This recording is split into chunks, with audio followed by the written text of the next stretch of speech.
Hello, students of class 7. I am teaching you chapter 2 science, and this is the last video of that chapter. This chapter has been finished. ये chapter आज समाप्त हो रहा है. ये last video है उसका. इसके बाद आप लोग उसमें जो क्वेश्चन आंसर दिया हुआ है ना उसका आंसर लिख के दिखाइएगा. चलिए, लास्ट टॉपिक है आपका human teeth and their function, दांत और उसके कार्य के बारे में. तो सबसे पहला प्रश्न क्या हुआ? What is teeth? Teeth are hard bone like structure. दांत जो है ना, कड़े हड्डियों की तरह का रचना है. Which grow in upper and lower जा, जो हमारे ऊपरी और निचले जबड़ों में रहता है, उसमें निकलता है. And it helps to cut, break up and chew food. और ये हमको भोजन को काटने, उसको तोड़ने और चबाने में मदद करता है. तो टीथ किसे कहते हैं ये आप लोग समझ लीजिएगा. आगे क्वेश्चन है, describe the structure of teeth. दांत की संरचना का वर्णन करो. The body of tooth is made of hard bone called dentine. दांत जो बना होता है ना, एक कड़े हड्डी की बनी होती है, जिसको क्या कहते हैं? डेंटाइन कहते हैं. और inside this is the pulp cavity which contains blood vessel and nerves. और डेंटाइन के भीतर जो है पल्प कैविटी रहता है, वो नरम एक गड्ढे टाइप का बना रहता है. उसमें रक्त के सिकाएँ रहती है और नर्व रहते हैं. जो हार्ड इनेमल्स कवर्स द क्राउन. और इसके ऊपर जो सामने सफ़ेद दिखाई देता है ना, वो उसको इनेमल बोलते हैं. वो उस पर कैप मैंने क्राउन मैंने तो ताज होता है, वो दांत के ऊपर लगा रहता है, उसको क्राउन कहते हैं. The part projecting above the gum is crown. ये जो हम लोग का मसूड़ा है ना, गम, इसके साथ जो लगा हुआ दिखाई देता है ऊपरी भाग, उसी को क्राउन कहते हैं. Embedded in the gum and reaching in a socket in the jaw bone. अब ये क्राउन जो है उस मसूड़े में बिल्कुल अंदर तक घुसा रहता है, जमा रहता है. और वो हमारे जबड़े की जो हड्डी है ना, उसमें जाके वो मिलता है, जिसको रूट बोलते हैं. अंतिम सिरा नुकीला होता है भीतर में, और उसको रूट बोलते हैं. Around the root is a layer of cement. और उस रूट के चारों ओर, सीमेंट का मतलब वो सीमेंट नहीं समझ जाना जो घर बनाते हैं, वो कैल्शियम रहता है. उसी कैल्शियम का लेयर रहता है जो दांत को सामान्य रूप से अपने जगह पर स्थिर रखता है. आगे प्रश्न है कि how many sets of teeth we have during our life time. हम लोग के जीवन काल में दांत के कुल कितने सेट होते हैं? तो देखिए, हम लोग के जीवन काल में दांत के 2 सेट होते हैं. एक जिसको मिल्क टीथ और दूसरे को परमानेंट टीथ कहते हैं. मिल्क टीथ और परमानेंट टीथ, ये 2 सेट होते हैं हम लोग के जीवन में. हम लोग का जब उम्र 6 महीना या उससे ज़्यादा होने लगता है, तो धीरे धीरे दांत निकलना शुरू होते हैं, और कुछ निकलते हैं 2 साल तक. ये सब दांत जो है, ये बहुत शीघ्र खराब हो जाते हैं और टूट जाते हैं.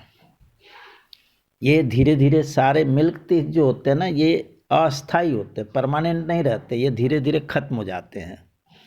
फिर उसके बाद जब मिल्क टीथ टूट जाता है, निकल जाता है, तो उसके जगह पर फिर नया एक टीथ आता है, उसको बोलते हैं परमानेंट टीथ जो अस्थाई रूप से रहता है। Appears after milk teeth, milk teeth के बाद हम लोग का उम्र जो है करीब 6 वर्ष के होते होते वो परमानेंट टीथ निकलना शुरू होता है और ये 20 वर्ष की उम्र तक जाके अंतिम दांत निकलता है। और टोटल दांत कितने होते हैं हम लोग के? 32। लास्ट में 20 ईयर्स में जाकर के कंप्लीट 32 टीथ हो जाते हैं। और ये जो परमानेंट टीथ है ये जल्दी टूट के गिरता नहीं है। ये किसी कारणवश चोट लगने से टूट जाए या सड़ के उसमें गड्ढे बन जाए तो कोई खराबी होने के कारण ही ये निकलता है, नहीं तो ये जल्दी खत्म नहीं होता है। अब इसके आगे देखते हैं व्हाट इज टूथ डीके, दांत का सड़ना। आप लोगों से बहुत जन का दांत सड़ा भी हो सकता है, तो ये सड़ता कैसे है ये देखिए। जो लोग नियमित रूप से ब्रश नहीं करते हैं तो जो हम लोग खाते हैं वो दांतों के बीच में जो जगह होता है या जहाँ तहाँ जिसको सेविक बोलते हैं उस जगह में या मसूड़े के ठीक पास में वो भोजन सट जाता है और वो सटा रहता है तो सड़ता है वो भोजन वहाँ पर और सड़ के एसिड उत्पन्न करता है और वो एसिड हमारे दांत की जो ऊपरी इनेमल जिसको कहते हैं उस पर अटैक करता है, उसको खराब करता है। तो इसी को दांत का सड़ना कहते हैं। यहाँ क्या लिखा है? When food that is not removed from सेविसेस in the teeth decays and produce acid that attacks the enamel and damage it, this is called tooth decay। कह रहा है कि जब भोजन हमारे दांतों के साथ या दांतों के आसपास जो जगह खाली रहता है उसमें वो चिपक जाता है तो वो भोजन सड़ता है। भोजन के सड़ने से क्या होता है? उसमें अम्ल उत्पन्न हो जाता है और वो अम्ल हमारे दांत का ऊपरी सबसे बाहरी जो कवर दिखाई देता है सादा सादा इनेमल बोलते हैं उसको वो खराब कर देता है। तो इस तरह से दांत सड़ जाता है। अब इसके बाद है कि what are types of tooth and their function, दांत कितने प्रकार का होता है और इनके कार्य क्या हैं। तो दांत जो है कुल 4 प्रकार का होता है। There are 4 type of teeth. कौन कौन? इंसीजर्स, ये टोटल 8 होते हैं, 4 निचले जबड़े में और 4 ऊपरी जबड़े में, 8 होते हैं। केनाइंस, ये टोटल 4 होते हैं। ऊपर जो इंसीजर है ना उसके बगल में 2 ठो देखोगे कुछ नुकीला टाइप का दांत होता है, 2 ऊपर 2 नीचे 4 होते हैं। उसके पीछे प्रीमोलर होता है, टोटल ये 8 होते हैं। थोड़ा सा वो चौड़ा रहता है और नीचे के जबड़े में दोनों ओर 2-2 4 हुए और फिर ऊपर दोनों ओर 2-2 4, 8 टोटल ये होते हैं। उसके बाद सबसे पीछे मोलर पाया जाता है जो काफ़ी चौड़ा होता है देखोगे, और ये टोटल ऊपर नीचे मिला करके 12 होते हैं। तो इस तरह से जोड़ लो कितने हुए? 32 टूथ होते हैं हम लोग के। अब यहाँ पर बता रहा है कि इंसीजर किसको कहते हैं। इंसीजर जो होता है, the 4 front teeth in each jaw are called incisors which are sharp and chisel like. जो हम लोग के सामने ऊपर नीचे जबड़े में 4 जो दांत है उन्हीं को इंसीजर कहते हैं। ये काफ़ी तेज होते हैं और चिसेल लाइक, चिसेल बोलते हैं बढ़ई के पास एक यंत्र होता है रुखानी, जिससे वो लकड़ी पर लगा के ऊपर से ठोकता है तो काटता है, उसको छिलता है, उसको चिसेल कहते हैं। तो ये हमारा दांत भी काफ़ी तेज होता है और चिसेल की तरह से होता है। Its function is to cut up pieces of food. इसका कार्य क्या है कि भोजन को ये काटता है। आप कोई रोटी खाते हैं या कोई ऐसा चीज़ खाते हैं, काटते हैं उसको, तो ये काटने का काम कहाँ से होता है? सामने के जो 4 दांत है ऊपर नीचे, उन्हीं के द्वारा होता है। इनको इंसीजर कहते हैं। इसके बाद कैनाइंस है। कैनाइंस, ये जो चारों इंसीजर है ना ऊपर नीचे, ठीक इसके बगल वाला एक एक दांत दिखिएगा, दोनों ओर जबड़े में ऊपर भी नीचे भी इंसीजर के बगल में एक नुकीला दांत रहता है। 4 होते हैं, 2 नीचे 2 ऊपर। तो just behind incisors there are canines. Incisor के ठीक पीछे ये कैनाइंस पाए जाते हैं। ये 4 होते हैं और ये भी क्या होते हैं? Sharp and pointed. ये भी तेज और कुछ नुकीला सा रहता है। और इसका कार्य क्या है? Its function is to tear food. इसका काम भोजन को टीयर माने फाड़ना, चिरना।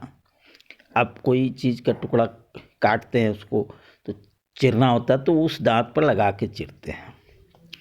इसके बाद तीसरा है प्रीमोलर।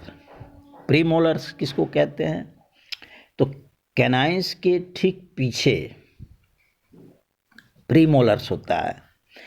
ये कुल 8 होते हैं। निचले जबड़े में दोनों ओर 2-2 और ऊपरी जबड़े में दोनों ओर 2-2, तो कुल मिला के 8 ये प्रीमोलर्स होते हैं। ये थोड़ा चपटे चौड़े होते हैं, लेकिन बहुत ज़्यादा चौड़े नहीं होते हैं। It is some smaller than molars. आगे जो मोलर्स के बारे में बताएंगे उससे थोड़ा सा कम चौड़ा होता है। और इसका कार्य क्या होता है? Its function is to break and chew the food. ये भोजन को तोड़ता है और उनको चबाता है। इसके बाद सबसे अंत में आता है मोलर्स। मोलर्स जो है बिल्कुल जबड़े में पिछले भाग की ओर होता है ये। तो molars are situated at the last of jaw and these are 12। ये हमारे जबड़े में सबसे पीछे की ओर होते हैं और ये टोटल 12 होते हैं। नीचे जबड़े में 3, दोनों ओर 3-3, ऊपर जबड़े में भी दोनों ओर 3-3, तो टोटल मिला के 12 होते हैं। और इनका काम क्या है? ये काफ़ी चौड़े होते हैं, देखोगे एकदम पीछे की दांत को, तो ये बड़े होते हैं। और इनका काम जो है, function is to grind the food. ये भोजन को पीसते हैं, महीन बना देते हैं, ताकि हम लोग उसको निगल सके। तो इस तरह से आज आपका चैप्टर 2 साइंस में कंप्लीट हो गया। आप लोग इस सभी जो हम वीडियो बना के भेजे हैं वो आप फेयर किए होंगे। मैं बार बार कहता हूँ फेयर करने के लिए। अब इसके आगे चैप्टर 2 साइंस में आपका होमवर्क है कि जो प्रश्न ऑब्जेक्टिव टाइप है या जो भी प्रश्न है, आप उसका आंसर लिख के हमको दिखाइए। अगर कुछ नहीं आता है तो मैं बताऊंगा, आंसर नहीं आएगा उसको हेल्प करूंगा, लेकिन आप फेयर कॉपी करिए। Thank you.